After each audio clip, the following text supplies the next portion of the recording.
Lassina Sangaré, chauffeur de taxi à Williamsville dans la commune d'Adiamé, ne peut plus se défaire de la cigarette.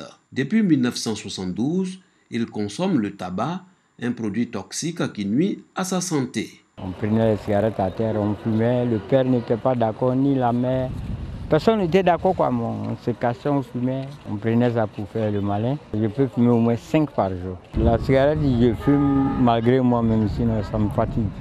Aujourd'hui, je ne peux pas me séparer de ça, mais je veux vraiment laisser. L'État ivoirien interdit à tout citoyen de fumer dans les lieux publics. Un décret qui n'est souvent pas respecté par tous. On a vu des amis fumer jusqu'à ils sont tombés malades et puis ils ont perdu leur vie comme ça. Moi, depuis que je suis né, je n'ai jamais fumé. Je déteste ça. Même quand quelqu'un fume auprès de moi, vraiment, je me lève ou bien je dis à la personne d'arrêter. Ici, dans ce maquis, cette loi est bien appliquée. Dès l'entrée, le client fumeur est fixé sur son sort par cette affiche. Quand les clients viennent voir, ils voient que vraiment c'est interdit de fumer ici. Parce que quand ils ne voient pas, ils fument. J'ai affiché ça parce que c'est des trucs à respecter.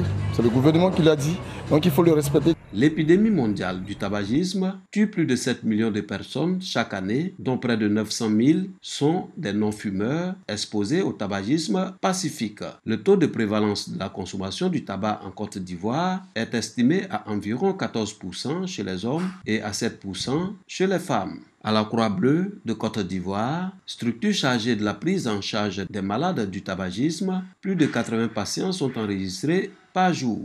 La prise en charge commence par une consultation, mais cette consultation-là, elle est voulue par quelqu'un qui est habituellement motivé.